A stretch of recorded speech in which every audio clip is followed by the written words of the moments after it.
Thank you. Thank you all very much.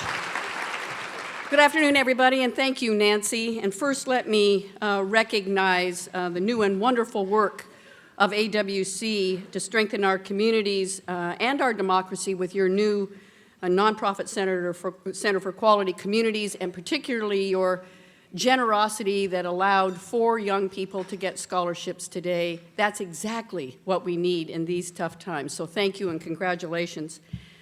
Well, I am coming to the end of my 8 years, humbling serving as governor of this great state. They're getting ready to do my traditional portrait of all outgoing governors, so soon I'll be hanging in the reception room next to some very interesting individuals that really, these guys were governor at some point? Anyway, I have been doing my share of reflecting on the past and almost 8 years in office, and of course, the amazing partnership that we have enjoyed in these last 8 years. I can tell you that with all the economic signs that I see, we are in recovery. It may not feel that way, but we are in economic recovery. And so I just have a couple caveats to that. That is, if Europe keeps solving its debt crisis, if gas prices continue to decline, if Congress does its job, if the creek don't rise, there is blue sky ahead for Washington State.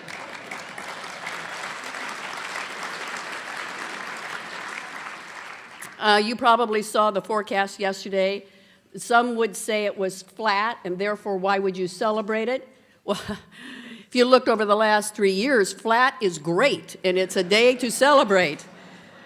We have been good partners throughout these 8 years. Since 2005, together we have worked in a number of ways, resulting in almost $5 billion in financial assistance to help our cities with a myriad of job-creating kinds of infrastructure projects in housing and transportation, along with the authority to fund projects for local infrastructure needs.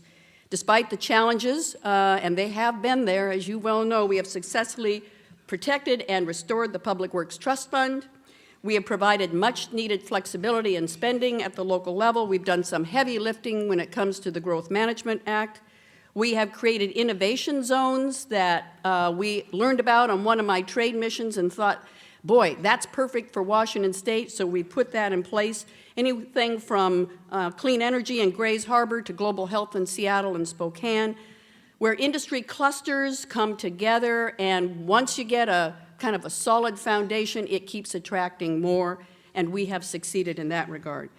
It's been an important partnership with the state, and now in the years to come, in an effort for us to look at online purchasing, the sales tax that our brick and mortar businesses are losing every single day. To quantify it, it's $1 billion in this biennium alone. So I have become one of the co-chairs nationally. I am co-chair with the Tennessee Governor Bill Haslam, and he and I are working on Congress to get the job done. I want you to know that everyone I've talked to now, with a dozen bipartisan U.S. senators who are absolutely committed to make it happen, are now looking to the lame duck session at the end of this year to finally bring about some opportunity for us to have some financial gain in the state of Washington and a level playing field for our brick and mortar, particularly small businesses in our cities.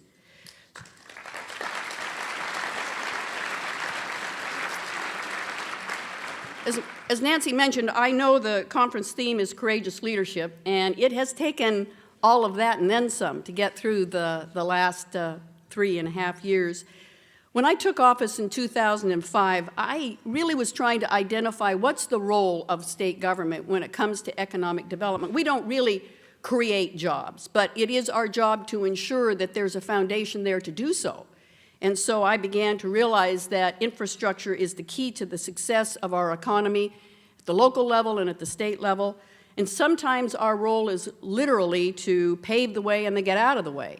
So economic development is key for our ability to be able to finance public safety, social services, and all the myriad of things that we are called upon to do.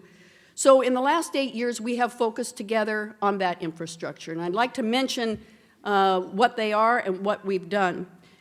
education, from early childhood education through graduate school and beyond for our kids to keep them filling key jobs. Just yesterday we had Aerospace Day, 92,000 jobs at risk if we don't get the skilled workforce with an aging demographics in that sector there to get those good family wage jobs.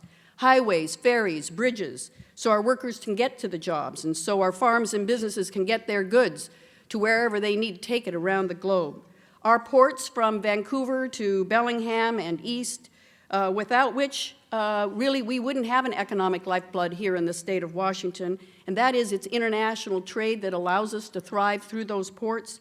I just came from a dedication here with the mayor in which we dedicated an unbelievably new, successful story of opening up freight here in Vancouver, opening up the waterfront for economic development, and enhancing the quality of life in this community. International trade, for us, 1 in 3 jobs in Washington State are dependent on our international trade. We've got to have innovative partnerships and, yes, governor-led missions for us to be able to ensure we're at the head of the pack. Clean energy, now and into the future. Everything that we do in economic development really comes back to we have reliable, affordable, clean energy for those businesses that want to locate here so that we can continue to be competitive. Water, good, abundant, clean water to sustain our farms, our fish, to sustain the electricity for our growing cities and businesses.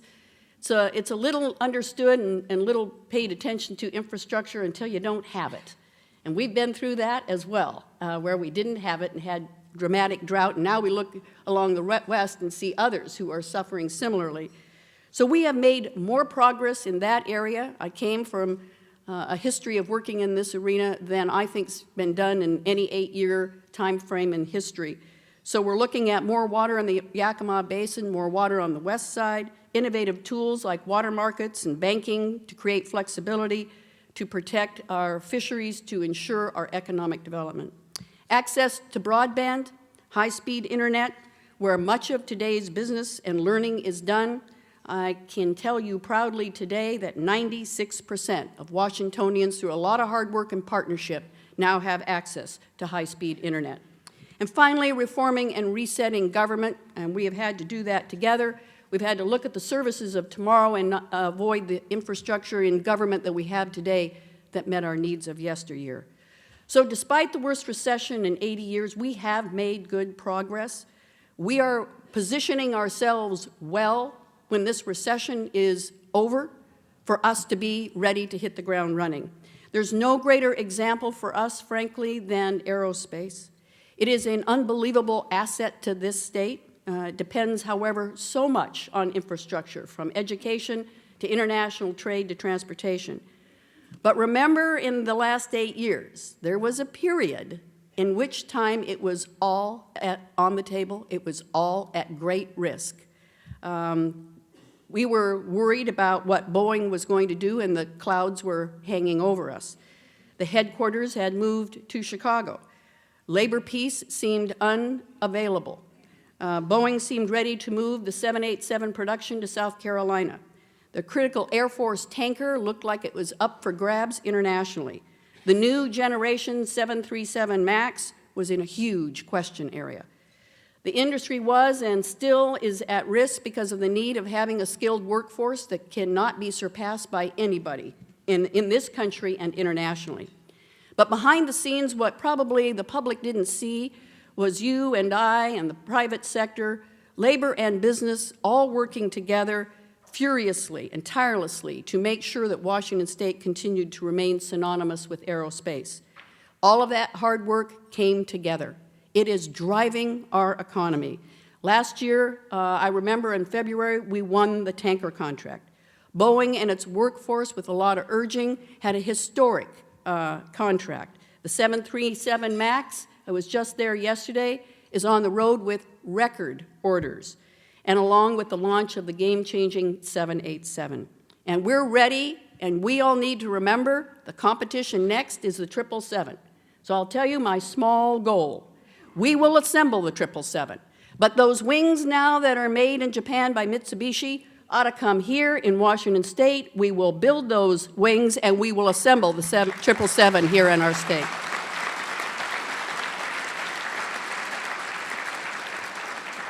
In 2005, our aerospace suppliers amounted to about 500. That was really good, but we knew we had to build. And we had such a base, such a foundation, there was something there to sell. So I went to the Paris Air Show to recruit, and we have been constantly recruiting. Today, we have over 30% more. We have 720 suppliers, the largest aerospace supply chain in the world. So, and those are jobs, by the way, 92,000 in all across the state of Washington. The aerospace workers of tomorrow are being trained today in a record number. We have 24 of our 34 community colleges providing new training. Puget Sound region, the Puget Sound region, was just ranked #1 in the country for manufacturing, half of which is aerospace. So I am proud to stand here today and say to you that Washington State is the home of aerospace, but it must always be the home of aerospace for those middle-class people who get good-paying jobs, but nothing can be taken for granted. The competition is fierce. Growing in China, growing in South America, growing in Russia, growing in Canada. So we need to continue to work together to make sure Washington State doesn't give an inch and is always at the front of the pack. We're going to go to the air show at Farnborough, and as I said to Jim Alba, CEO, yesterday, are we going to have a better air show than the Paris Air Show last year? He said yes. I said, more importantly, are we going to kick their butts? And he said, yes, we are.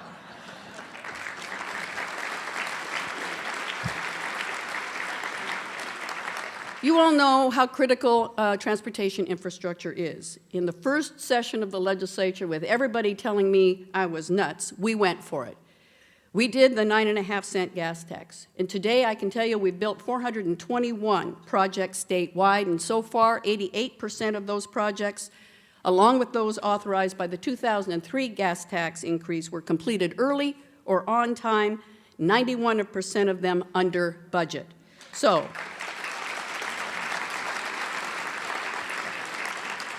there's a story that all of you know too well about transportation infrastructure. In 2005, the fate of the crumbling and dangerous Alaska Way Viaduct was still immersed in what seemed to be endless debate.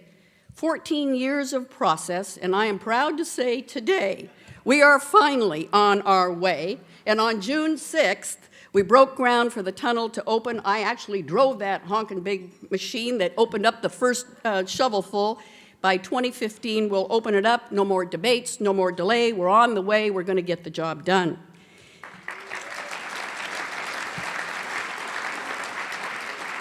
Same thing with the 520 bridge. 15 years of debate. New pontoons will start arriving in late summer. We'll have a new bridge by late 2014 to replace a 50-year-old structure that could fall down with a heavy windstorm. So, my friends, that's what we need to do, get the job done. We've been working on Snoqualmie Pass to speed up freight and make the pass much more safe. We've completed about half of Spokane's critical north-south freeway and just got awarded another Tiger grant from the federal government. We've laid the groundwork to build the Columbia River crossing, which connects the entire West Coast. We've invested heavily in state and federally funded freight mobility to make sure our ports are ready to compete wherever it takes us in international trade. We've done a lot on transportation. There is more to do. We've made progress in education. We live today in a world economy. I came quickly to understand you can't compare us with Oregon and Idaho or whomever else. Instead, you have to compare us with who we're competing with, and we're competing internationally. Aerospace is one example. But there are others, the life sciences, global health sectors, software, and IT. So the vision from day one when I created Washington Learns to look at education in Washington State was we should take a backseat to no one, that we had to ensure that we had a world-class, student-focused, emphasize, student-focused, not adult-focused, seamless education system from early childhood education all the way through graduate school if that's the choice of a student. For me, it started with early learning, and we had none in Washington State, if you'll recall back then, and we created the Department of Early Learning. I think it's the single best investment we can make. If we get it right when those kids finish kindergarten, I will tell you without any doubt in my mind, they'll succeed in school and they will succeed in life. Our Department of Early Learning is now a model for the country. It is the only Department of Early Learning in the country that has been recognized by Harvard as the most innovative program in the country, and we have been awarded a Race to the Top 60 million grant by the federal government. We put some serious muscle in STEM, science, technology, engineering, and math, knowing full well that's what it's going to take to compete. $50 million in professional training. We're evaluating our teachers and our principals, as formidable the challenge has been to put that in place, but we've done it from the ground up, and we now have everybody working off the same page. Nobody should be in a classroom with a bad teacher, and nobody should be in a school with a bad principal. That's what we need to get done. We now have 22 innovation schools in our state, like Aviation High School or Delta High School, emphasizing STEM for future engineers and scientists. We're launching something that's not been done across the country, and that is partnering our departments of education and higher education with our low-performing schools to have them come in, help us with the best practices that we can take to scale across the state. And oh, by the way, yes, we'll help those schools, but you know what? Our departments of education will learn how to teach teachers better with the experience they'll get with those new schools. We realized branch campuses, and we serve more Washingtonians today. UW, over the last 8 years, has gone to Tacoma and Bothell, WSU to Vancouver and Tri-Cities and Spokane, and working in Everett. The result, enrollment up 12,000 students and 31,000 at our community and technical colleges. We are increasing our output of engineers by 850 starting this year at WSU and the UW. We have done a lot in education, but my friends, it is the key to our success. We must continue to improve, reform, invest in education. As I said, we live in a global economy. We're the most trade-dependent state, 1 in 3 jobs. Last year, for the first time in the history of the state of Washington, our #1 partner is no longer Canada. Our #1 trading partner in this state is China. Trade with China has grown at an average rate of nearly 20% per year since the year 2000. Even with the global downturn, transportation of equipment, of course, is our #1 export, but from eastern Washington in particular, agricultural products are a close second, and we have been able to provide the world with our agricultural products with an increase of 40% in the last 2 years alone. I've led 10 trade missions all over the globe since 2005. Some of you have joined me, and I'll take another trade mission to United Kingdom in July to make sure that we continue to stay at the top in aerospace. We've worked hard on business issues. We want to be a competitive state, and to do that, we're going to have to continue to reform. We were just ranked in the last few days as #6 state in the country to have a business boom over the next 5 years. So we need to be ready. It's there waiting for us. We take nothing for granted. We need to make it happen. So in the last couple of years, controversial though it was, we reformed workers' compensation and unemployment insurance to give relief to our businesses. We've saved businesses over $1.1 billion in a span of 4 years, and we've saved $300 million when it comes to unemployment insurance. Unemployment rates this year were record lows, historic lows. Workers' comp rates were flat. Without the reform, it would have been double-digit. Now is the time to help businesses get up and get going. We offered a moratorium on rulemaking with amazing success that we announced this week, and we offered the first ever tax amnesty program. 8,000 businesses, almost all of them small business, took advantage of it. But yet, our work is not done. We shouldn't be #6 in Washington State. We should not be #6. We in Washington State should be #1.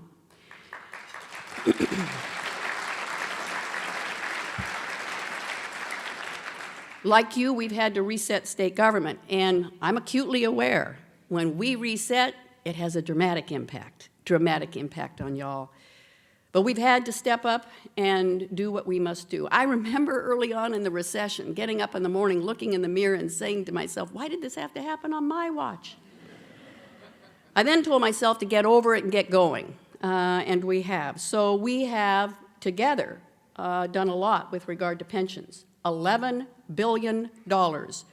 Before the last reform, this last year, we were number 3, one of the top 3 in the country in terms of sustainable public funded pensions. We're probably now number 1 in the country. If we don't think that's important, 34 of them are literally bankrupt. The same is true, by the way, when you look at unemployment insurance. We have the healthiest reserve in the country. And for those that have borrowed from the federal government, almost 40 now, when they come out of the recession, they will have to pay it back, they will have to keep their reserve growing, and they'll have to pay their workers. Now, who do you think is going to pay for that? It's going to be business when we're going to be standing on solid footing.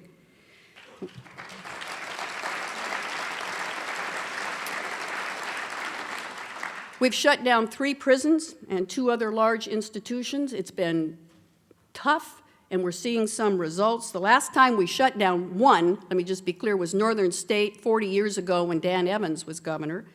We've achieved the largest consolidation of state agencies in 2 decades. We're using lean management with amazing success. We now have a state workforce that hasn't been this small in real numbers since 1996. We've accomplished a lot together, but it brings me to my farewell message, if you will, to all of you. And that is that I think there are 2 main pillars in our prosperity, in our state, for the cities and for the state, for us to be able to grow from being number 6, which is nice, but we need to be number 1. First is education, and the second is transportation. If we do not step up to ensure that we have that world-class, student-focused, seamless education system, we're going to lose our legacy. The decision by the Supreme Court in McCleary told us that we are failing in our paramount duty as a state. It is a legal responsibility, but it's our moral duty to give every child in the state of Washington the opportunity at a good basic education. We've got to fund our education system that will keep us out ahead, whether it's in aerospace or whatever it might be, for our children and our grandchildren. It's clear our economy is a world economy. Aerospace, life sciences, global health, agriculture, software, IT. We're not competing every day with the likes of California or South Carolina. We're competing with Shanghai and Mumbai and Tokyo and Paris. We cannot cut our way out of this problem. We cannot save our way out of this challenge. We cannot grow our way into solving this dilemma. To meet the McCleary ruling, we will need an additional $1 billion in the next biennium, and by the year 2018, $1.6 billion more each year. Our education system simply must keep pace, or we will lose in the world economy. I'm asking you for your help to make sure we get that job done. We've also got to invest in transportation infrastructure and our economic corridors to get our employees to work and our goods to market so we can maintain a vibrant economy. We Washingtonians, I wished you all could travel with me around the globe. We are known for one thing. We are known to be one of the most innovative places in the world. You know, when Bill Boeing went down to an air show almost 100 years ago and asked to take a ride and they denied him, he came back and built his own airplane. And today that's Boeing. When a couple of guys ordered up a computer through the mail and they got it, they thought, this is lame, we can do better. Today we have Microsoft. And down in Pike Place Market, when they wanted to sell coffee beans and they gave out samples, today wherever you go in the world, there's that green awning and it's Starbucks. So we are an innovative state, and yet it depends on our transportation infrastructure. We have got to step up to the maintenance of our city streets and on our state highways. My Blue Ribbon Commission Connecting Washington studied this for months and held hearings. And over the next 10 years, they made it clear we had work to do. Cities were represented by Seattle City Council member Tom Rasmussen, Everett City Council member Paul Roberts, Cheney Mayor Tom Truelove.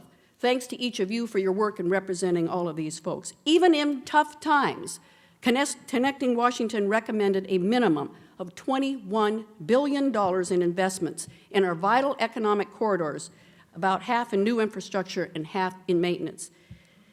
The demand is growing. Columbia River Crossing, Spokane's North-South Freeway, Snoqualmie Pass, Route 167 between Tacoma and Puyallup, the 40-mile I-405 corridor, a new 144-car ferry, the I-5 Joint Base Lewis-McChord. Consider this. The old and failing Columbia River Crossing supports $40 billion in commerce each year, 130,000 jobs. Yet, the northbound part of that bridge was built in 1917 to accommodate horse and buggy, and today has the only stoplight from Canada down all the way to the end of California on the I-5 corridor. Snoqualmie Pass, the only direct route for products flowing from eastern Washington, Puget Sound ports, and for products from our ports as far away as Chicago. That's $80 billion in cargo in that critical corridor each year. We've got to step up to our maintenance challenge for a valuable transportation system, highways, bridges, ferries, city streets. It's an issue in every city in our state, no matter how big or how small. If people can't get to work and can't get the goods to market, jobs and the economy will falter. So I'm leaving office in January. I'm going to be one of those citizens that some of you have come to be frustrated with. I am going to continue to speak out at every opportunity I get. And I want to talk about these two challenges over the next several years. To build an education system that will serve our people, our businesses, and our economy for the next generation. To provide a transportation system that gets people to work and goods to market. We are a state that call ourselves bold and visionary. You can't call us bold and visionary with a mediocre education system. We are a state that are known around the globe for innovation. You can't say you're the most innovative state in the United States if you have a dilapidated transportation infrastructure. So it's going to take courageous leadership. You got it. Let's go. I'm there to work with you for whatever it takes to get it done. Thank you all very much.